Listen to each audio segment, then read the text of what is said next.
Selamat pagi Pak, perkenalkan nama lengkap saya Maria Yasintasa, NIM 083210001, mahasiswa Prodi Pendidikan Biologi semester 2.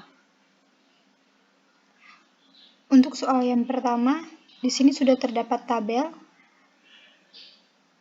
Dan untuk soal yang pertama, kita diminta untuk mengisi nilai rata-rata dan keterangannya. Untuk mengisi nilai rata-rata, kita menggunakan rumus average. Jadi rumusnya adalah sama dengan average blok dari nilai tugas sampai ke nilai UAS, kemudian tekan enter.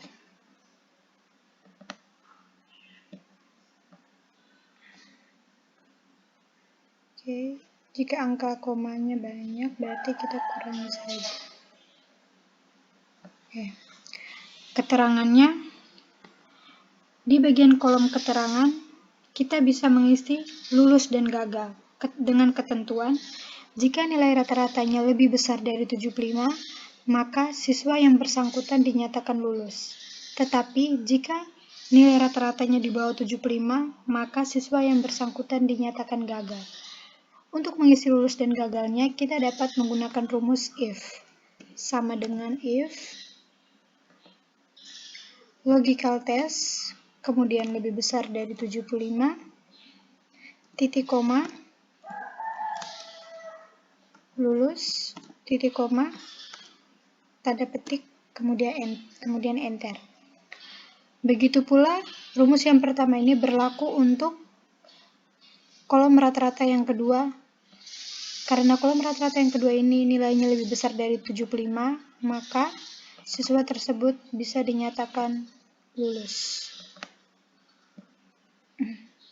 Berbeda dengan rata-rata yang kolom ketiga, keterangannya ini siswa yang bersangkutan disebut gagal karena nilainya di bawah 75, maka rumusnya sama dengan if logical test, kemudian lebih besar dari 75,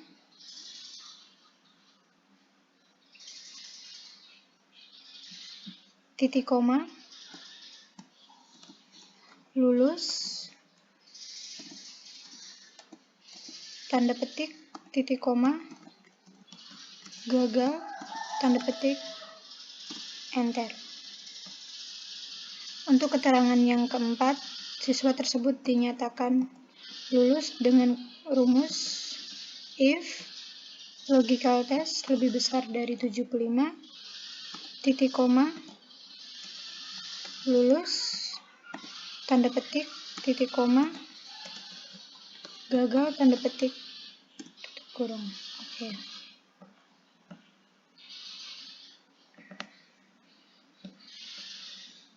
Untuk yang terakhir, siswa tersebut dinyatakan gagal karena nilai rata-ratanya kurang dari 75.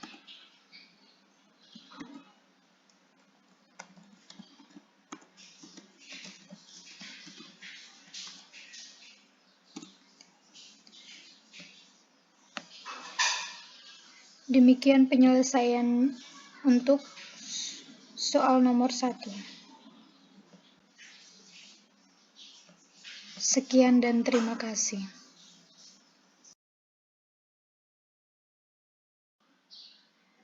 Oke, selanjutnya nomor 2. Nomor 2, di sini terdapat tabel dan kita harus melengkapi tabel rata-ratanya dan keterangannya.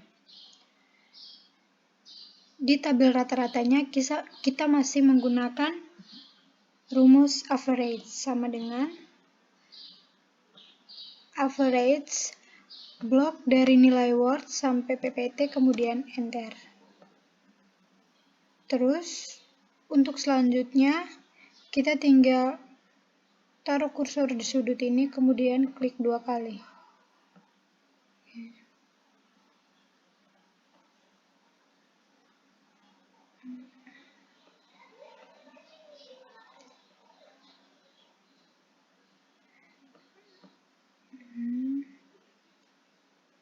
Tinggal dikurangi angka 3-nya. Kemudian ke bagian keterangannya, Di keterangan ini, kita bisa menggunakan rumus if bertingkat. Dengan ketentuan, jika nilai rata-rata lebih besar dari 66, maka keterangannya lulus.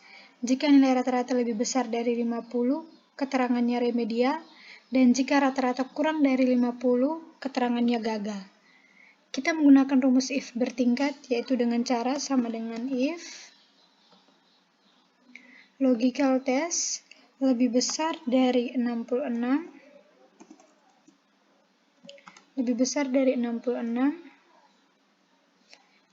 titik koma, tanda petik lulus, tanda petik titik koma, if lebih besar dari 50,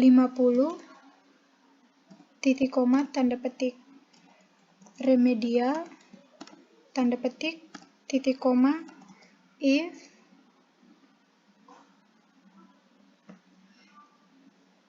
kurang dari 50, titik koma, tanda petik gagal, tanda petik tutup kurung. Karena di sini 3 if, maka tutup kurung. Karena di sini 3 tingkatan, maka tanda tutup kurung yang paling belakang harus terdiri dari 3. Dan kemudian enter. Untuk seterusnya tinggal double klik.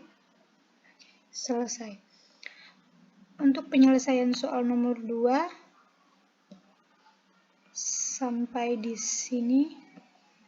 Sekian dan terima kasih.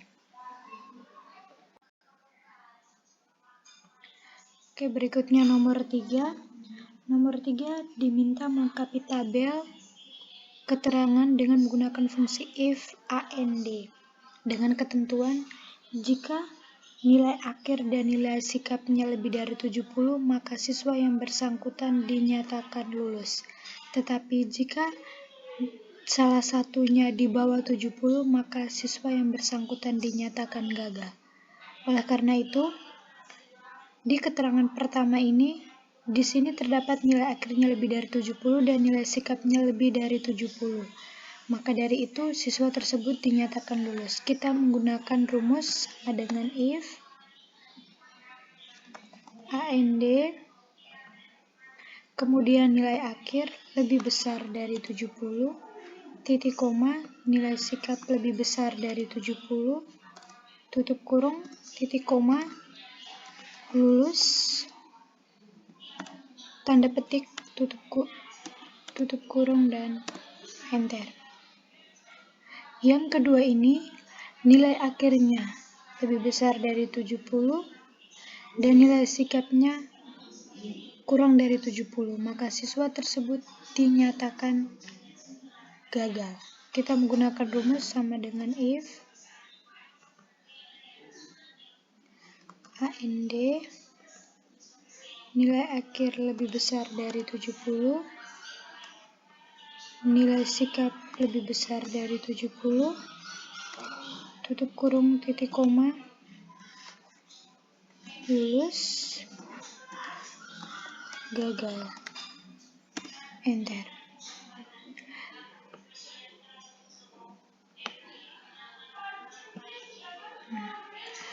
Untuk keterangan yang ketiga ini dinyatakan gagal karena nilai akhirnya di bawah 70, sedangkan nilai sikapnya di atas 70. Berdasarkan ketentuan, jika salah satunya kurang dari 70, maka siswa tersebut dinyatakan gagal. Berikutnya, kita menggunakan rumus sama dengan if and nilai akhir lebih besar dari 70, nilai sikap lebih besar dari 70,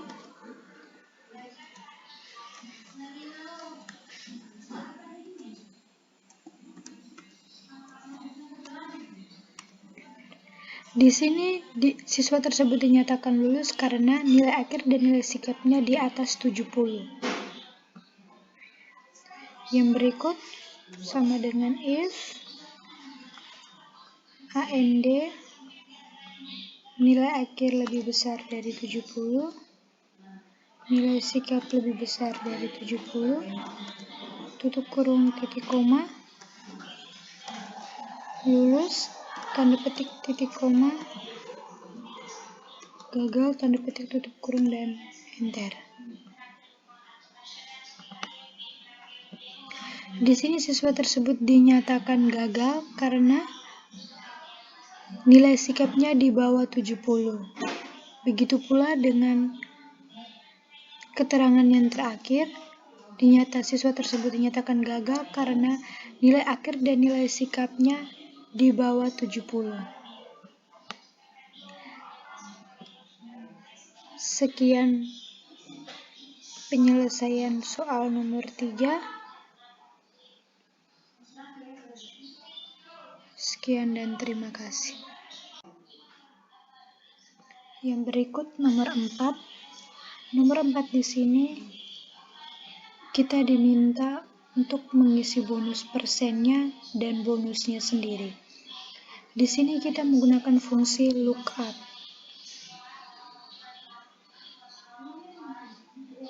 Untuk bonus dari Joni, kita bisa menggunakan rumus sama dengan lookup. Kemudian arahkan kursor ke target.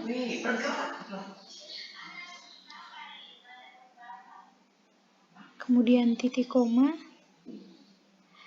Arahkan kursor ke batas target. Kemudian kunci. Titik koma, arahkan kursor ke bonus. Kemudian dikunci. Tutup kurung dan enter.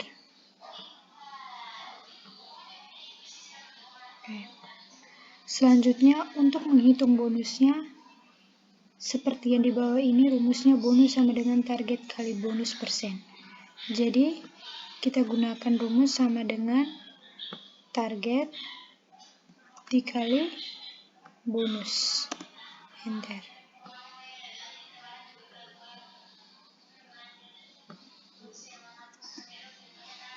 Sama dengan target dikali bonus. Oke. Maka dengan sendirinya, dengan menggunakan fungsi lookup, kita dapat menghitung bonus persennya dan bonusnya. Sekian dan terima kasih untuk soal nomor 4. Oke, yang berikut nomor 5. Nomor 5 ini kita disuruh menghitung gaji pokok, tunjangan transportasi, total gaji, pajak, dan gaji bersih menggunakan rumus sum, VLOOKUP, HLOOKUP, dan if. Yang pertama untuk gaji pokoknya kita menggunakan rumus VLOOKUP. VLOOKUP di sini berarti menghitung gaji pokok secara vertikal, yaitu dari atas ke bawah. Maka dari itu kita memasukkan rumus sama dengan VLOOKUP, kemudian tandai golongan, titik koma, tandai tabel gajinya, kemudian dikunci, titik koma, 2. 2 di sini menyatakan bahwa tabel gaji ini berada pada kolom kedua. Yang ini kolom pertama, kolom kedua, kolom ketiga, dan kolom keempat. Karena di sini kita menghitung gaji pokok, maka di sini kita tulis kolom kedua dan klik enter. Tinggal di copy. Oke. Kemudian tunjangannya masih sama, kita masih menggunakan rumus VLOOKUP sama dengan VLOOKUP, tandai tabel golongan, titik koma, tandai tabel gaji, kemudian dikunci, titik koma, 3. 3 di sini menyatakan bahwa tunjangan ini berada pada kolom ketiga. Klik enter. Tinggal di copy. Transportasinya masih sama, kita masih menggunakan rumus VLOOKUP, kemudian tandai tabel golongan, titik koma, tandai tabel gaji, kemudian dikunci, titik koma, 4. 4 di sini menyatakan bahwa transportasi ini berada pada kolom keempat pada tabel gaji. Kemudian klik enter. Tinggal di copy ke bawah. Berikut total gajinya. Total gajinya kita menggunakan rumus yang berbeda, yaitu rumus SUM. Sama dengan SUM. Kemudian blok dari gaji pokok hingga transportasi, lalu klik enter. Tinggal di copy ke bawah. Yang berikut untuk pajaknya ini kita menggunakan rumus HLOOKUP. HLOOKUP artinya menghitung nilai secara horizontal, yaitu dari kiri ke kanan. Maka dari itu kita menggunakan rumus sama dengan HLOOKUP, buka kurung, tandai tabel golongan, titik koma, tandai tabel gaji, kemudian dikunci, titik koma, 2. 2 di sini menyatakan bahwa pajaknya berada pada kolom kedua. Yang ini kolom pertama dan kolom pertama golongan dan kolom kedua menyatakan pajak. Jadi di sini 2 karena pajaknya terdapat pada kolom kedua. Terus titik koma 0, 0 ini menyatakan bahwa benar. Terus tutup kurung kali dengan total gaji. Kemudian klik enter. Tinggal di copy ke bawah. Oke, yang terakhir kita menghitung gaji bersih. Rumus gaji bersih adalah sama dengan total gaji dikurang pajak. Kemudian enter. Tinggal di copy ke bawah. Oke. Maka dari itu, selesailah penyelesaian dari soal dari nomor 1 sampai dengan nomor 5. Sekian dan terima kasih. Selamat pagi, Pak.